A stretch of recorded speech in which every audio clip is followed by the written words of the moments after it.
Lucy grew up in a crowded city on the East Coast of the United States. She was the type of person who loved exploring, often jotting down eerie folk tales to use as material for her thesis on urban legends in American culture. Her personality was a mix of intellectual curiosity and a vague fear of things that couldn't be explained by reason. Jake, Lucy's boyfriend, was the complete opposite. Born and raised in a small Midwestern town, he looked strong and athletic, always appearing calm in any situation.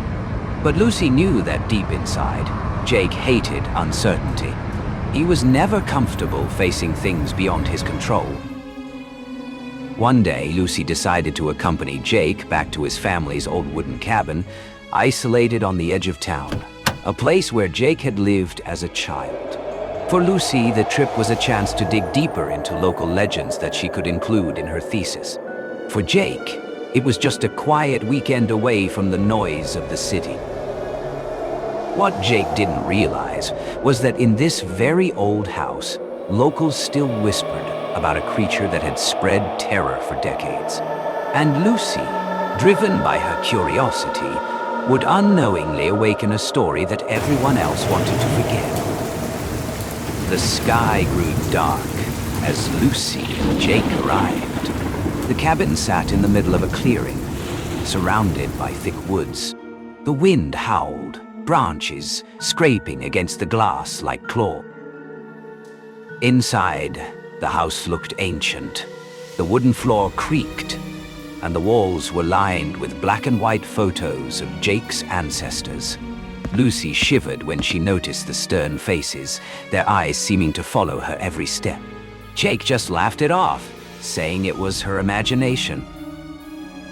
That evening, as they prepared a simple meal, a storm rolled in. Thunder cracked, and the power went out. Darkness swallowed the room, leaving only the flickering glow of an oil lamp Jake found in the pantry.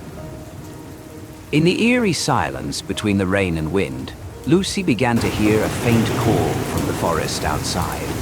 The sound repeated, weak but unmistakably human. Jake frowned. "There can't be anyone out there at this hour," Lucy whispered, her voice trembling.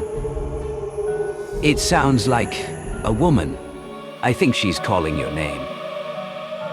Goosebumps prickled Jake's skin. He had never told Lucy that as a child, on stormy nights like this, he too had heard strange voices from the woods, and it had always been the voices of people he knew. Pow! The call, faint at first, grew clearer. Lucy held her breath, straining to listen. "Jake! Jake!" The voice was shrill and weak, like a lost woman crying out in the dark. Lucy gripped Jake's hand, her eyes wide with fear. "You hear that, don't you? Someone needs help." Jake shivered. He recognized that voice.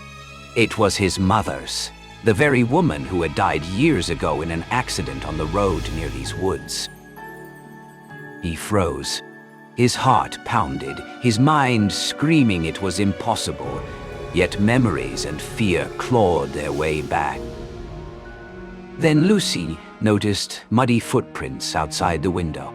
At first, just a few scattered marks, but soon they multiplied, forming a circle around the house. The wind slammed the window, and in a flash of lightning, Lucy glimpsed a tall, twisted shadow standing in the yard. Its shape was distorted, not quite human, not quite beast. Its eyes glowed like a predator's, but its face almost resembled a human's, an unfinished imitation. Then came the knocking. 3 slow, deliberate raps. Knock, knock, knock. The entire house seemed to hold its breath. Jake's face drained of color as he whispered to Lucy, "God, it's here." The door rattled violently, as though about to burst off its hinges. Lucy stumbled back, clutching the oil lamp. Jake stood his ground, eyes locked on the door. Suddenly, an old, raspy voice came from outside the side wall. "Don't open the door. Never answer it." Both froze, spinning toward the window. In the dim lamplight, they saw a frail, white-haired man drenched in rain, leaning on a cane. His eyes gleamed unnaturally in the dark. Jake recognized him immediately. Old Harris, the oldest neighbor in the area, who lived alone in a shack miles away. Locals often whispered he knew strange things no one dared to speak aloud. Lucy quickly unlatched the back door, letting him in. The old man brought with him the smell of damp earth and cold rain. Placing a trembling hand on Jake's shoulder, his expression grave, he said, "That thing out there, it isn't human. It's been wandering these woods for generations. They call it the Skinwalker.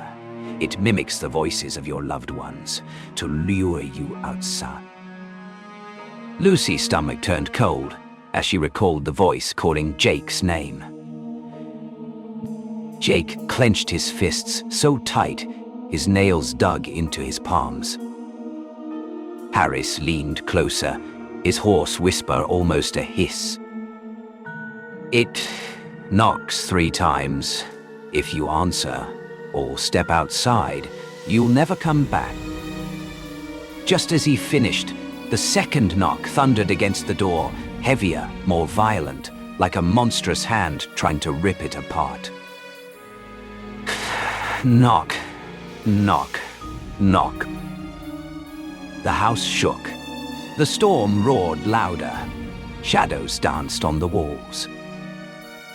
Then, a voice floated in from the porch.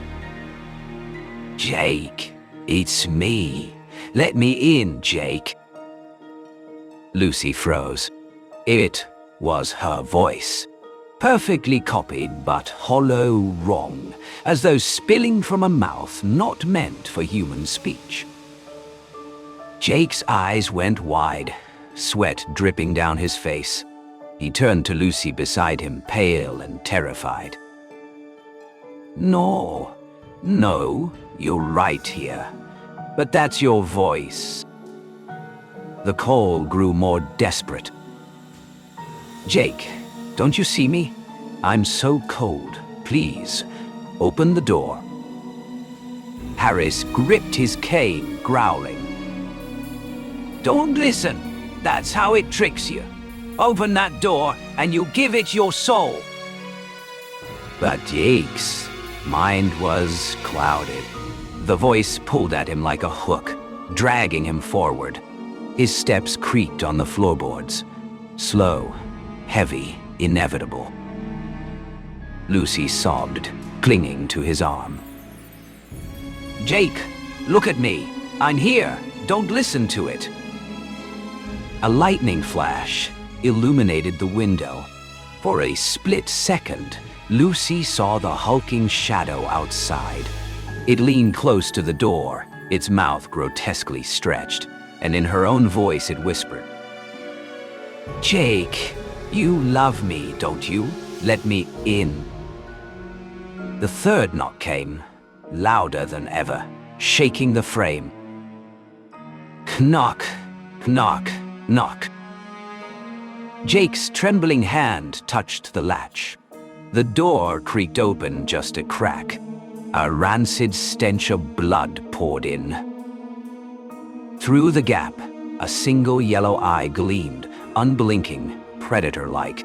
Then a long, withered hand with gray, leathery skin and unnaturally long fingers reached inside, joints cracking as it clawed toward them. Lucy screamed, yanking Jake back. Harris struck the hand with his cane. The limb jerked, retreating, but before vanishing, a patch of its skin tore away, revealing raw, red muscle beneath. A guttural laugh rose from outside. half human, half animal, echoing with many voices at once. "You won't escape." The cabin shuddered as the creature rammed the door again. Splinters rained onto the floor. Lucy knew it wouldn't hold for long. Harris shouted, "The cellar! Quickly before it breaks through!" He dragged them to a trapdoor in the kitchen floor, hidden beneath a rug. Dust flew as he yanked it open, revealing a staircase descending into darkness. "Down now!"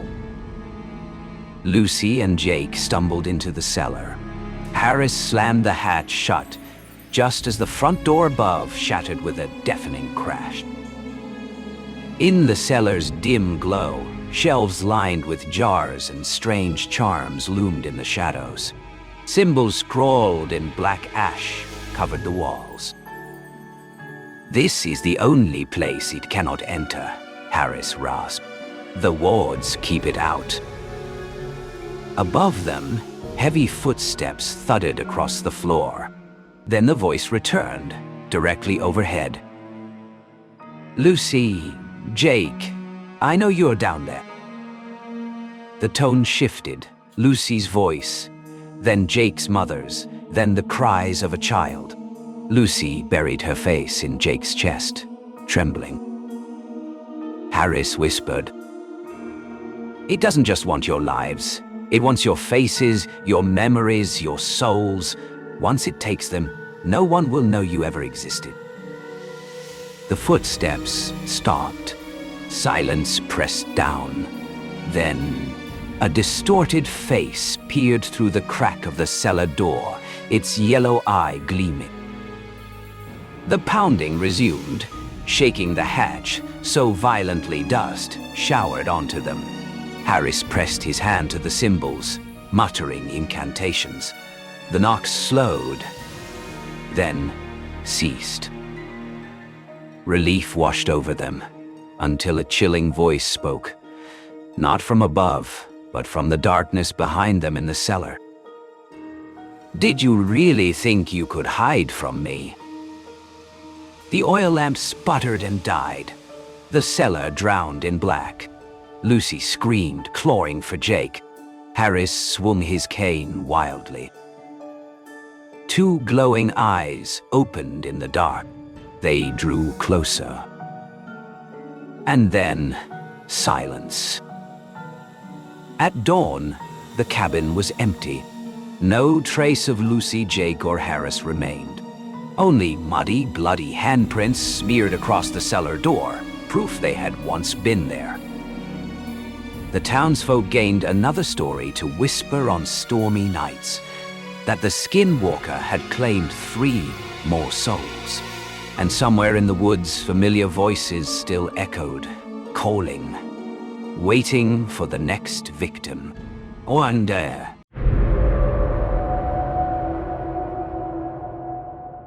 The night in the American city was always ablaze with neon lights, yet beneath the rusted bridges and in the abandoned subway stations, the darkness was thicker than anywhere else. There, a homeless man drifted through life, without a name, without anyone left to remember him. He crouched beside a half-burned trash can, wrapping himself in a torn coat that someone had discarded long ago. Every day he wandered the streets, rummaging through dumpsters, collecting plastic bottles to sell for a few coins. Passers-by walked past, without so much as a glance. To them, he was nothing more than a meaningless shadow amid the bustling city. Some nights, he asked himself when exactly he had vanished from this world. No family, no friends, no place to return to. The man existed only as a walking corpse, surviving on scraps left behind from other people's feasts. The winter cold pierced through his ragged coat, freezing his flesh. He pulled himself deeper into the shadows beneath the bridge, listening to the sound of cars above like some alien melody. In this city, millions of lights blazed in the sky, but not a single one shone down on him. In rare moments between hunger and cold, he wondered, if I truly disappeared, would anyone even notice? One foggy morning, the homeless man wandered down an alley behind the tall buildings. His stomach growled with hunger as he bent over a restaurant's dumpster, recently closed for the night. As his trembling fingers fumbled through crumpled plastic bags, he accidentally pulled out a rain-soaked, wrinkled sheet of paper. It was a flyer. White background, bold black letters. Volunteers wanted for medical experiments. High pay. Guaranteed safety. Apply at X Biotech Center. At the bottom, a phone number and address were clearly printed. The man clenched the flyer tightly in his hand. How long had it been since he last touched real money? The thought of enough pay to survive the winter made his heart race. No one cared about a homeless man like him, so why should he be afraid? That afternoon, he went to the address on the flyer.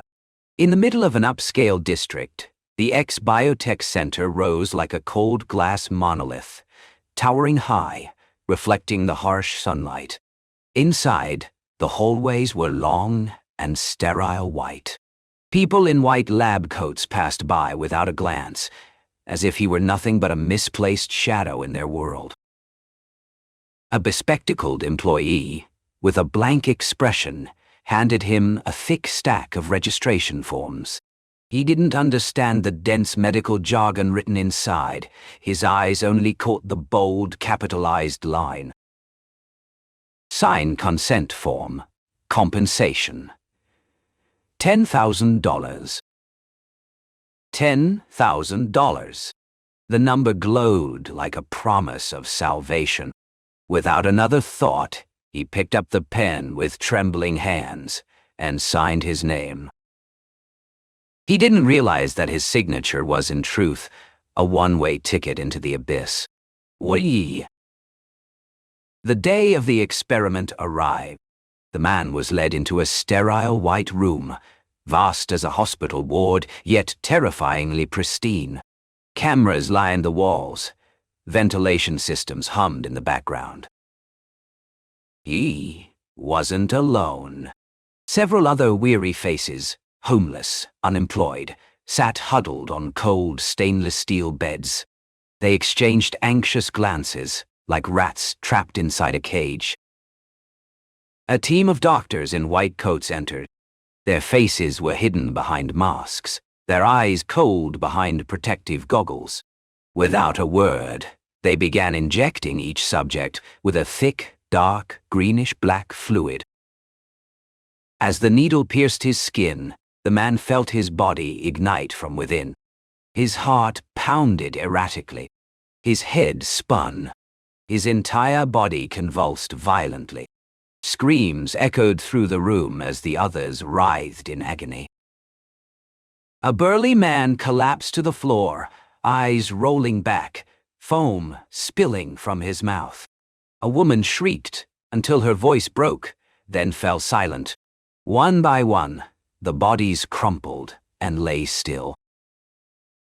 The homeless man felt his heart suddenly stop beating. His vision went black. His breath faltered. The last sounds he heard were the frantic scratching of a pen on a clipboard and the cold snap of latex gloves tearing open a medical kit. Finally, his body went limp, sinking into absolute darkness. A doctor nodded, making a note. Subject No, 27, deceased. A white sheet was draped over his body. His corpse was wheeled away, down into the morgue in the basement. The man was dead. Or at least, that's what they all believed. As you know. Yeah. In the frigid morgue, rows of steel drawers stacked one upon another fluorescent lights casting a pale glow on the white, tiled floor. The air was thick with the stench of formalin and rusted metal. The screech of metal wheels echoed as an attendant slid his body into one of the drawers and slammed the heavy steel door shut. Inside, there was nothing but absolute darkness, and the freezing chill seeping deep into his flesh. But then, in the middle of the blackness, his eyelids fluttered. A strange warmth surged through his veins. His heart, supposedly stilled, suddenly clenched violently, then began to beat again.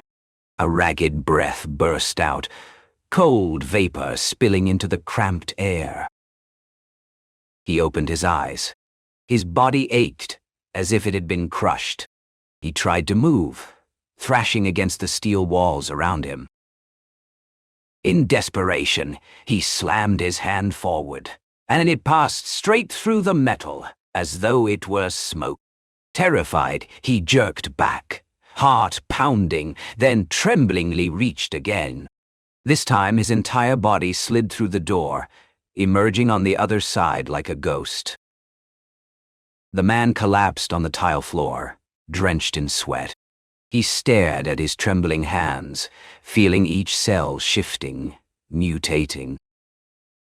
Staggering forward, he brushed against a cold brick wall and phased right through it into the next room. His mouth fell open in shock, yet a strange thrill coursed through him.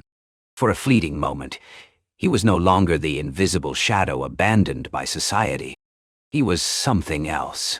Something mankind had accidentally created. But his body quickly weakened. His joints ached, his vision blurred. He realized the power wasn't permanent. It was like a raging fever, flaring briefly before burning out. Panting in the icy silence, he understood one thing. Death hadn't freed him. It had only begun, a terrifying curse.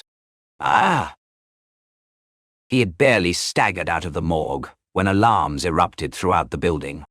Red lights flashed, sirens wailed, echoing like calls from hell.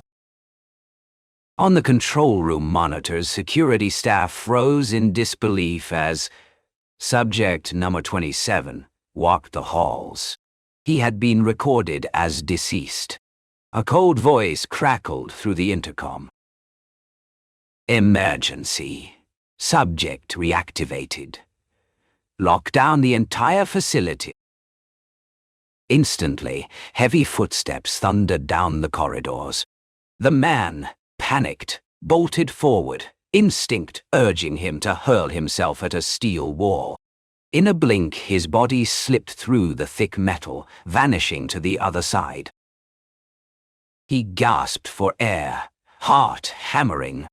The bizarre power let him escape again and again, but it seared his body, drenched him in sweat. Each passage through solid matter drained him, as though the drug was gnawing at his very life. Security teams in black protective gear stormed the halls with stun rifles. Their shouts thundered. Do not let him escape. The subject is too dangerous. The man dashed through brightly lit laboratories. His eyes caught sight of glass chambers filled with twisted corpses, flesh melted, tumors sprouting in grotesque clusters. His stomach turned. He realized he was just one rat among countless failed experiments. Each escape ended the same. Recaptured, strapped to a steel bed, injected with new doses. They scribbled notes, analyzed, experimented, then watched him die, only for him to awaken in agony. He had become the nightmare of the center's own making. A ghost that refused to stay dead, wandering between steel walls. Ooh. The chases, the captures, the injections, the deaths, the resurrections, repeated endlessly like a nightmare with no escape.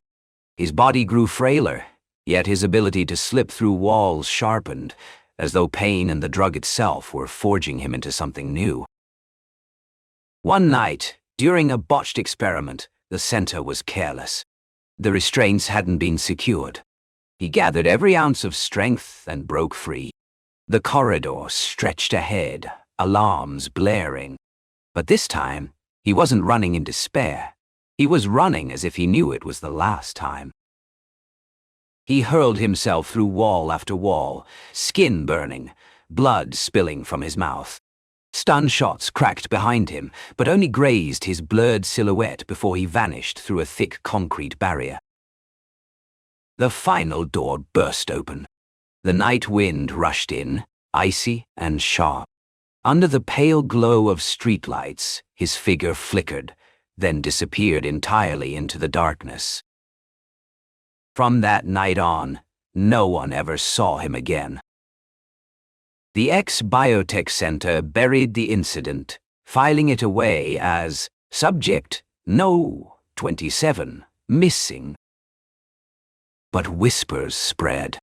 Some claimed that in the old streets, they had seen a gaunt figure drift through brick walls, only to vanish without a trace. Dene. This story, he was the one who told it. One rainy night, in the corner of a cheap diner on the city's edge, you sat beside an old homeless man. His eyes were cloudy, his voice raspy, but each word spilled like it came from the depths of the abyss. I died, I came back, and I am no longer human. He spoke of the flyer, the injections, the endless escapes, and the horrific toll his body had paid. You shivered but dared not interrupt. At the end, he looked straight into your eyes, lips curling in a pale smile. I am Subject No. 27, and I am still here, at least for now.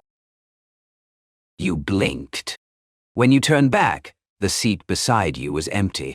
Only a crumpled, rain-soaked flyer remained, its words smeared and fading. Volunteers wanted for medical experiments, high pay, guaranteed safety. In that moment, you understood. The man had never truly disappeared. He was still drifting between the walls of this world, forever an invisible phantom. Nay.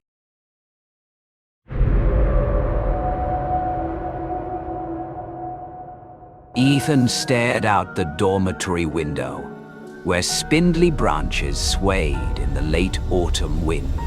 The cold seeped through the glass, sending a shiver down his spine. He didn't think much of the chill. What truly made him uneasy were the stories he had just heard from a classmate, ancient legends about an abandoned church deep in the forests of New England. The villages surrounding the small town each had their own tales, but the story of this church was different. It began in the 19th century, when a sudden fire broke out during a service, consuming most of the building. No one knew the exact cause, and the most terrifying part wasn't the fire itself, but what came afterward. Locals whispered about a choir echoing on moonless nights, a sound emerging from nowhere, as if the voices of the church still lingered among the ashes. Clara, sitting beside Ethan, glanced at him, a mixture of curiosity and worry in her eyes. "You're really planning to go see it?" she asked softly, as if afraid someone might hear. Ethan smirked, eyes alight with curiosity. "I've been researching it for a week. You think you can hide from me? Old churches always leave behind unique cultural and musical traces. If anything truly strange exists, this is a good opportunity to witness it firsthand." Marcus patted Ethan on the shoulder, laughing. "Just observe, don't become part of the legend. I heard that if anyone goes alone, they might disappear forever." Lena, who usually believed in the supernatural more than anyone, sighed. "I don't know, but it sounds creepy. Are you really planning to go tonight?" Ethan nodded. "Exactly. At night, everything comes alive. Clara frowned, an uneasy feeling creeping over her. She was always sensitive to sound, and the thought of voices echoing from the darkness, from the charred walls, made her heart race. But for Ethan, curiosity outweighed fear. He imagined the ruined church, cracked bricks, blackened arches, and statues burnt to ghostly silhouettes. In his mind, it was both horrifying and alluring, like an ancient secret waiting to be discovered. Before darkness fully fell, the friends gathered to discuss their route, lighting equipment, and safety measures. Yet any preparation seemed small compared to what awaited them in the dark New England forest, where the singing could erupt at any moment, calling the living closer and never letting them go. Ethan hoisted his backpack, excitement thrumming in his chest. He had no idea that even as he stepped out of the dorm, what awaited the group was not merely folklore, but a living entity. A silent choir whose voices could shake the mind of anyone alive. The New England sky darkened rapidly, clouds thickly veiling the moon. The four friends stepped onto a trail leading deep into the forest, faint light spilling from flashlights and handheld lanterns. Each step sank into dry leaves and damp soil, producing eerie sounds in the stillness. Ethan led the way, guided by an old map he had obtained from the local library. Clara walked close beside him, eyes scanning the towering trees, hands gripping her flashlight. Marcus occasionally joked to lighten the tense atmosphere, while Lena sighed, wide-eyed as if afraid something might leap from the shadows. The path narrowed, flanked by tall trees whose gnarled branches stretched like hollow hands, knocking together in the wind. The damp scent of the ancient forest mingled with the faint smell of charred wood left from the fire decades ago. Ethan sensed something unusual. The deeper they went, the stranger the silence became, leaving only the sound of their footsteps and, occasionally, the rustle of leaves whispering. "Have we actually seen the church yet?" Clara asked, her voice trembling. "Almost," Ethan replied calmly, though his heart raced. "I saw it on the map, just around the next bend." And then, from the depths ahead, a faint sound began to reach their ears, like singing, far away, weak, each note flickering in and out. The friends froze, flashlights trembling in their hands. "Do you hear that?" Lena whispered, voice shaking. Marcus raised an eyebrow, feigning bravery. "Sounds like someone singing in the bushes, or a ghost singing." He laughed, but the smile faded as the singing grew clearer, sweet yet horrifying, like a faint hymn from a bygone century. Clara felt a strange vibration in her ears, as if the song were calling her name. She turned to Ethan, eyes wide. "Do you hear it? It's targeting me." Ethan said nothing, but he knew the sound was not an illusion. It had order, rhythm, and a strange, hypnotic power. They continued forward, their steps lighter, drawn toward the source. The church's remnants came into view under the flashlights, the collapsed roof, blackened walls, shattered stained glass, and statues burned halfway. The air was dense, as if every living thing held its breath to hear the invisible choir. The singing grew louder, echoing through the ashen walls and mingling with the wind through the cracks. Marcus began to feel uneasy. Lena shivered, and Clara seemed entranced, her eyes wide, the whites stark in the darkness. Ethan moved forward, sensing that something extraordinary awaited inside. Not just legend, but a reality that existed, waiting for the curious to enter. And in that moment, As the friends stood before the cracked wooden door of the church, they didn't know that their next step would lead them into a terrifying realm long unspoken of, where the voices no longer belonged to the living. The friends pushed open the old door. The hinges screeched like a sigh. Inside, darkness swallowed every step, only weak flashlight beams casting uneven light on the charred walls. The smell of smoke and mold enveloped them, forcing them to hold their breath as they stepped further in. The faint singing they had heard in the forest now echoed clearly, seemingly coming from all directions at once. Slow, melodious, yet chilling. It seeped into every corner of their minds.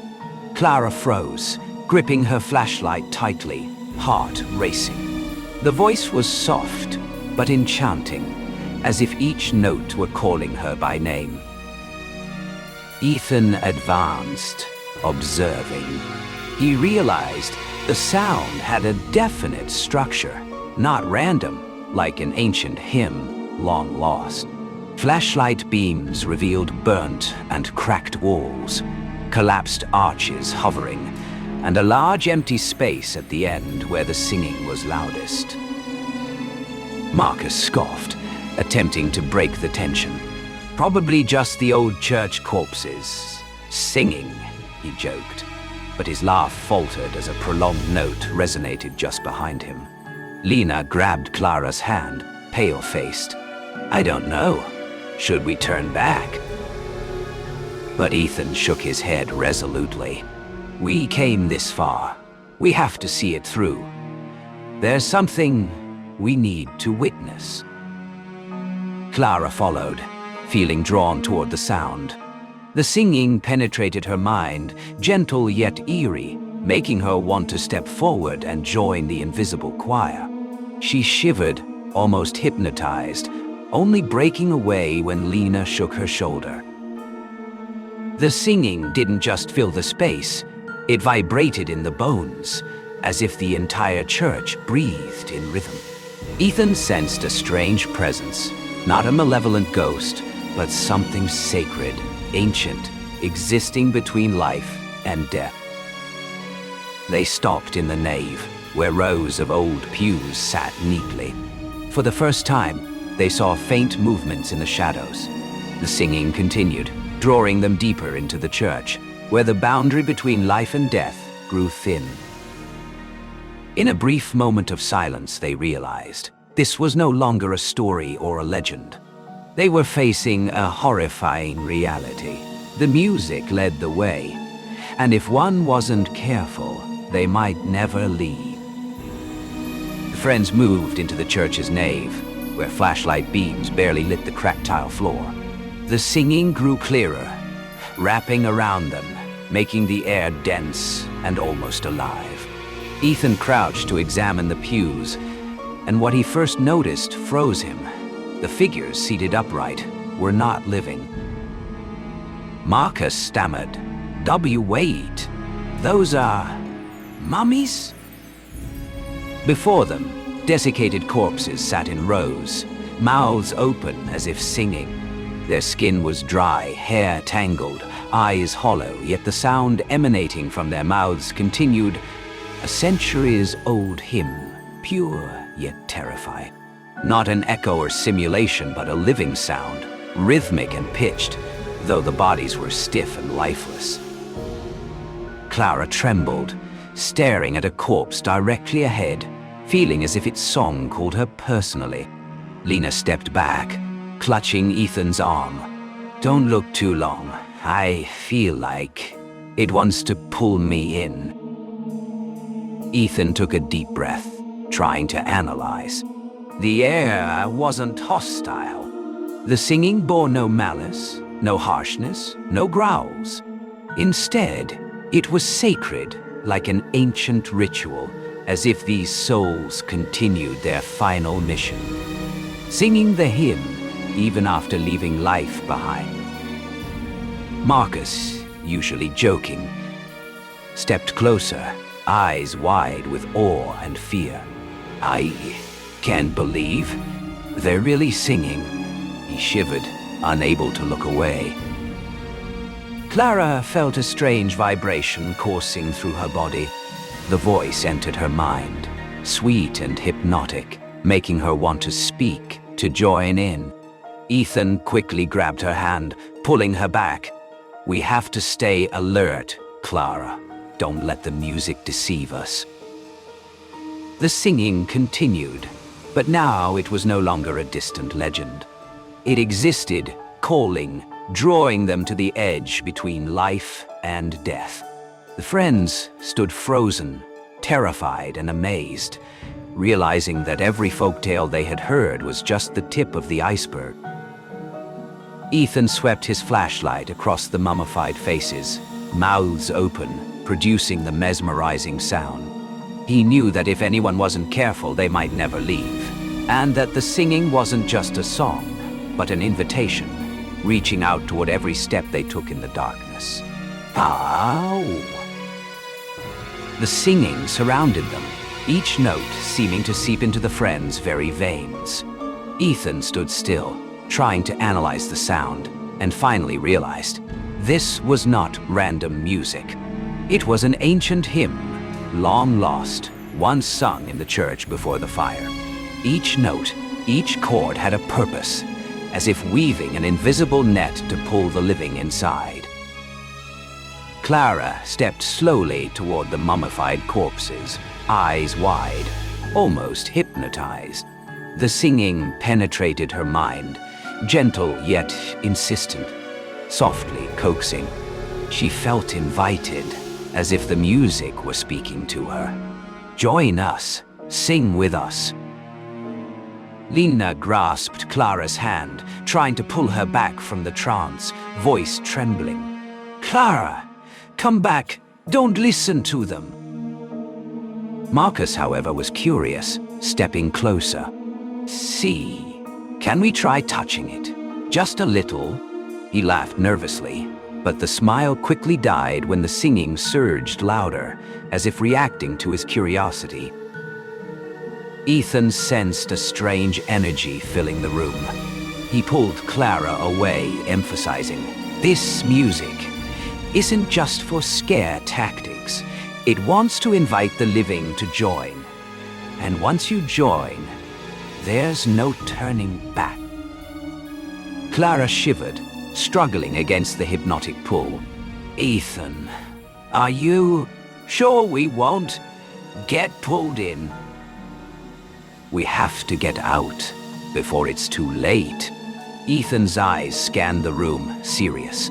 He knew that if they weren't careful, even a single hesitation could allow the mummified choir to claim one of them as the next member of the silent choir.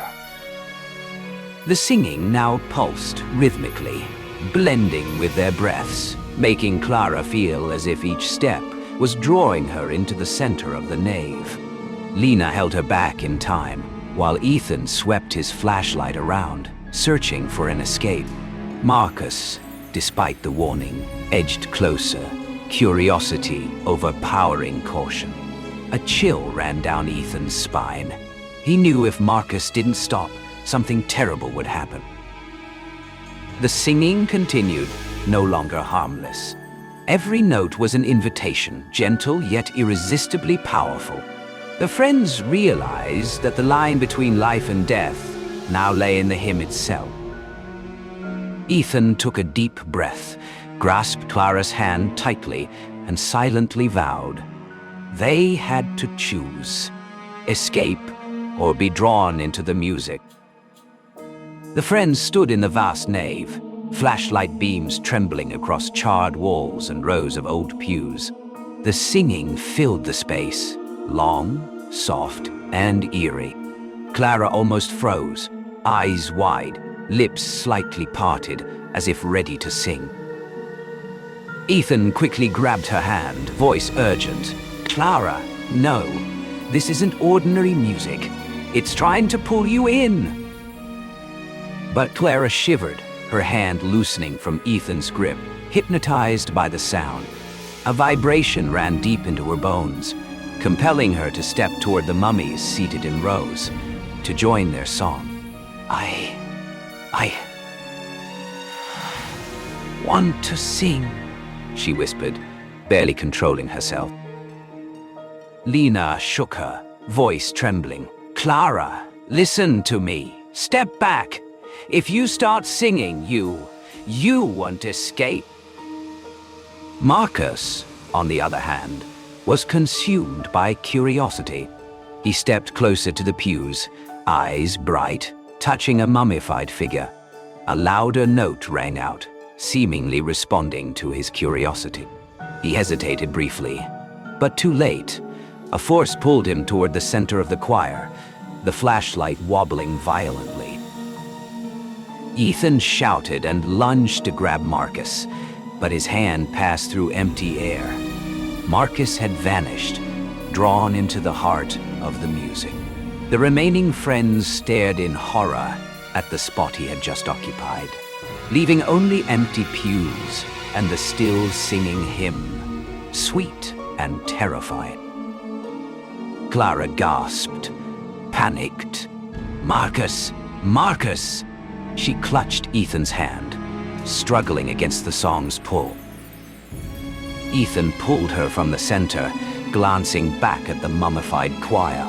The music still echoed, calling the remaining steps. He whispered, "We have to get out.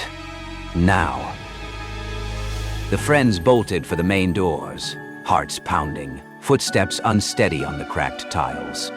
Darkness and music seemed to grasp at them, but Ethan's determination and Lena's composure were enough to help Clara break free from the trance. Once outside, the cold night air enveloped them like a saving cloak. Yet even as they distanced themselves from the church, the hymn lingered in Ethan's mind, a reminder that one member had been left behind, and that a new silent choir had begun to form. Shy. The next morning, weak sunlight filtered through the forest canopy as the friends returned to the church, hoping to find Marcus and explain what had happened. But as they entered the nave, the sight froze them in place. The old pews remained neatly aligned, the mummified corpses still seated, mouths open as if humming a hymn. But this time, there was a new member. In the center, where Marcus had once stood, a fresh mummy had appeared, stiff and lifeless, mouth parted as if ready to sing. Marcus was gone, replaced by the cold, silent form. Clara grasped Ethan's hand tightly, heart racing. "No, it can't be," she whispered, eyes wide. Ethan stepped closer, tension and regret in his gaze. "We didn't make it in time." He surveyed the nave, realizing that the choir was not merely a legend, but a living entity, always expanding, inviting the curious. Lena was pale, clutching Ethan's sleeve. We have to go," she said, voice trembling. The friends silently left the church, each step heavy with loss. Even in the daylight, they could still faintly hear the hymn, soft yet eerie, seeping into their minds. Ethan sensed it clearly. Even if they left the place, a part of the music followed them, a reminder that the silent choir never truly ended. It was still waiting, still growing, and anyone curious enough would become the next member. The friends walked silently toward the path leading out of the forest, carrying lingering fear and an unspoken question. Was Marcus truly gone, or had he fully merged into the eternal hymn of the silent choir? From afar, in the charred remains of the church, the haunting voices continued endlessly, beckoning new footsteps.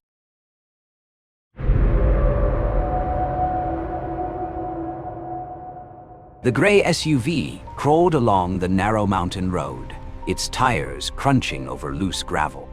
Outside the windows, the Appalachian Mountains stretched endlessly, thick forests stacked like dark green walls sealing off the horizon.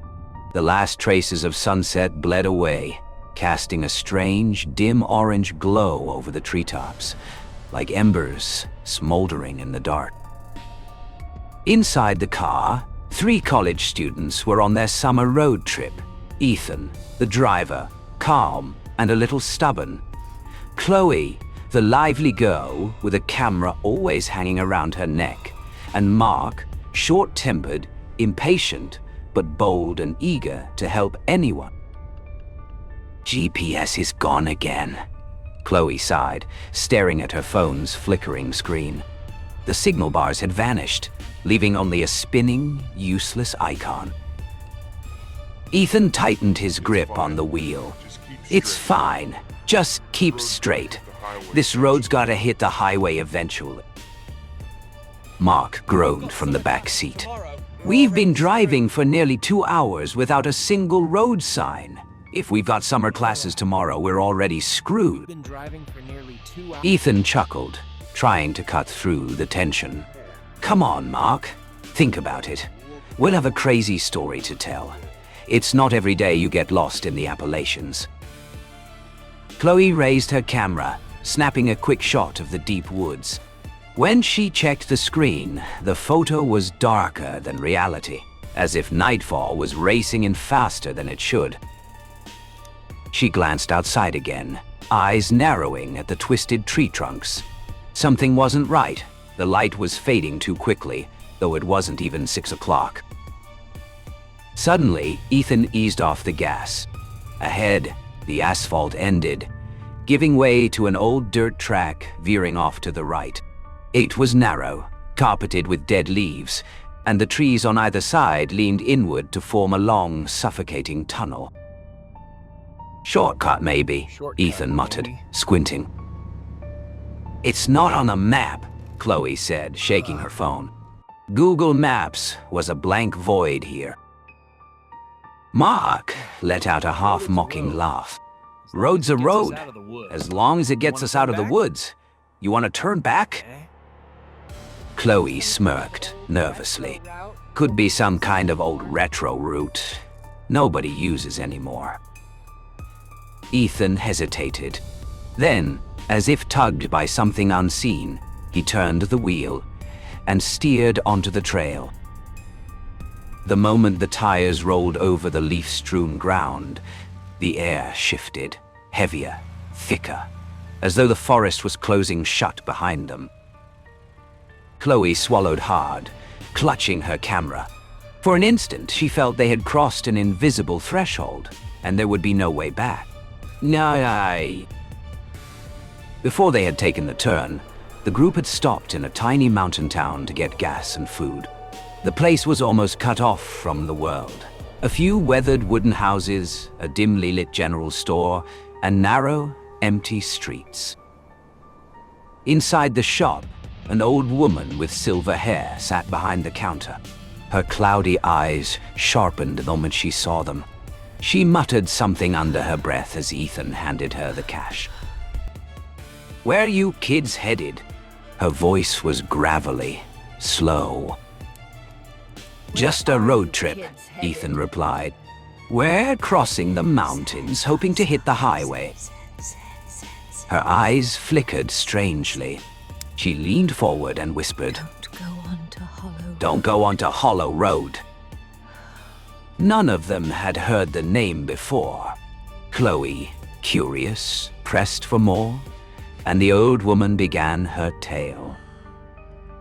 Long ago, people spoke of a cursed road, erased from maps. Anyone who entered it would hear familiar voices calling from the woods. A loved one, someone already gone. They would follow, wandering deeper, until they collapsed and died. The spirit behind it all was the faceless woman, the guide and devourer of all who dared to walk her path. That road won't lead you anywhere, the old woman finished, her trembling hand clutching at empty air. Silence hung heavy. Then Mark burst out laughing. Sounds like some cheap ghost story to scare tourists. Ethan smirked, adding, Yeah, If it were real, who'd come back to tell the tale? Only Chloe frowned, each word of the warning carving itself into her mind. Ethan thanked the woman half-heartedly, and they left. The three of them joked on their way to the car, but when Chloe turned back for one last glance, the old woman was still standing behind the glass, staring at them with hollow eyes. Me. In.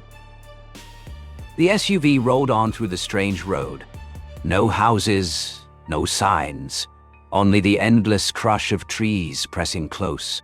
The gas gauge dropped faster than it should, as if the car's life was being siphoned away. "This can't be right," Ethan muttered, staring at the dial. "We had half a tank just a while ago." Mark started to joke, but the words froze in his throat when he looked outside. Darkness had fallen. Not dusk, but a dense, suffocating black, swallowing all traces of light. The dashboard clock read just after 6, yet the world beyond looked like midnight. "Let's stop," Chloe whispered, her voice trembling. Ethan pulled the car to the side. Inside, silence pressed down so heavily they could hear their own heartbeats. As night settled, the forest came alive with strange noises. The hiss of wind threading through branches, the brittle snap of dry twigs, and, somewhere out there, the faint sound of footsteps. Then came the thing that froze them all. From the darkness, each of them heard a familiar voice calling their name. Ethan's mother, Chloe's younger sister, Mark's long-dead father, someone from the past beckoning them into the trees. Mark's face drained of color, his teeth clenched. No way. None of them dared step outside, yet the voices persisted, louder, closer, as though their loved ones were standing right at the edge of the woods. Whoa, tiny. In the suffocating darkness, the voices grew clearer. Ethan nearly lurched upright when he heard his mother's voice, gentle yet urgent, just like when he was a child sneaking home late. "Ethan, come here." Chloe trembled, her eyes brimming with tears. I hear Katie. That's my sister's voice." Mark went rigid. In his ears, his long-dead father spoke, warm and heartbreakingly familiar. Mark snarled. "Enough! This is just an illusion. We shouldn't." He didn't finish. Chloe's hand shot out, pointing toward the trees ahead. A figure stood half hidden among the branches. A woman in a tattered white dress, her long hair hanging down to cover almost all of her face. The group held their breath, straining to see. The wind shifted, blowing the hair aside. There was no face, only a hollow void, black and endless, like a pit without bottom. Chloe screamed, throwing her hands over her eyes. Ethan gripped the steering wheel tight, as if it were the only thing anchoring him to reality. For a heartbeat, the forest fell silent. Only their ragged breathing remained. Then, from deep within the woods, the voices returned. This time, they didn't just call names. They urged. "Come home." Ethan restarted the engine and made the decision to turn back. The SUV's tires crunched over the carpet of dead leaves as he steered in the opposite direction. The group held their breath, silently praying to see a town, or at least the highway, soon. But after nearly an hour of driving, the scenery was exactly the same. The moss-covered boulder by the roadside, the twisted old tree with its branch like a massive arm reaching across the road, and their own SUV sitting silently on the shoulder. No way, Chloe stammered. We just drove in a circle, she whispered.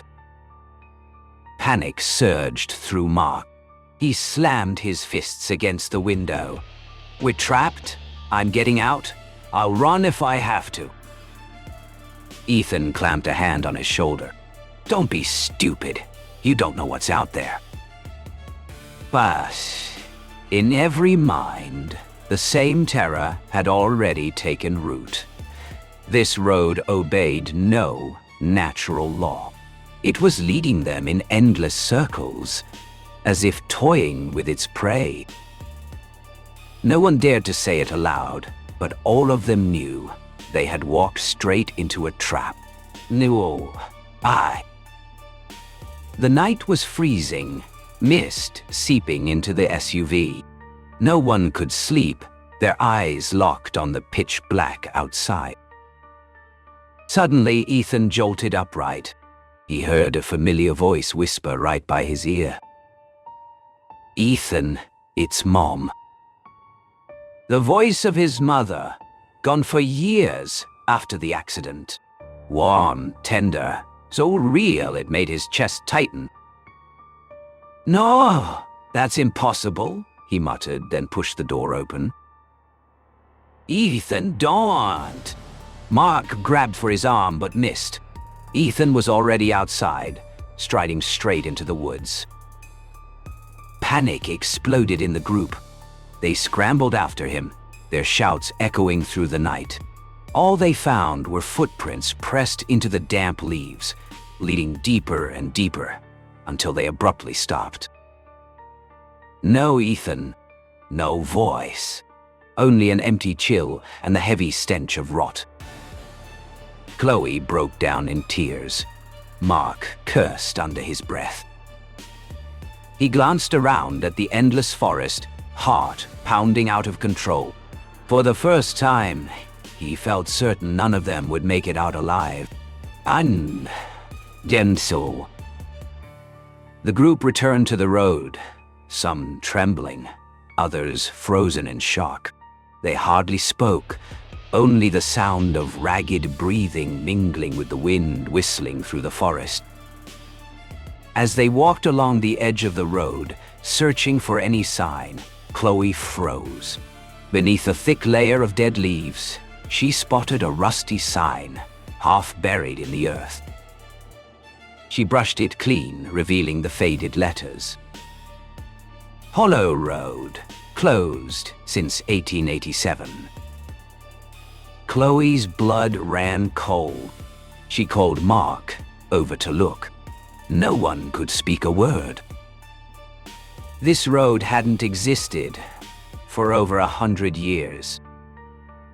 Chloe remembered the old woman's warning in the town, her words echoing in her mind. Don't go into Hollow Road. She choked. We're no longer on any map. This thing exists only to trap us. Mark sank to his knees, clutching his head. Chloe broke down, crying uncontrollably. Meanwhile, the forest seemed unnaturally silent, as if waiting.